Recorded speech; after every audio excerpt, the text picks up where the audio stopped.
Hey guys, so I was looking for the answer on how we can fix the Garmin Forerunner 245 if your heart rate is not working, and this is something that I found. So someone wrote here on Reddit is that it's a watch face. I changed the watch face and it worked, and it wasn't any customer watch face, just a standard one. So choose a standard one watch face. This is the first thing. If it's not going to work out, what you can try to do is also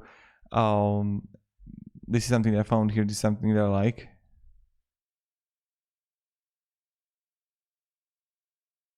Go to Bluetooth settings on your phone and toggle it on and off to make sure your Garmin 245 is connected, and then open Garmin Connect. This is the second thing. The third thing is that you can just like also reset it. So try the 3 things, doing the soft reset for Garmin, and maybe some of it is going to help you. So thank you very much for watching and have a great day, and goodbye.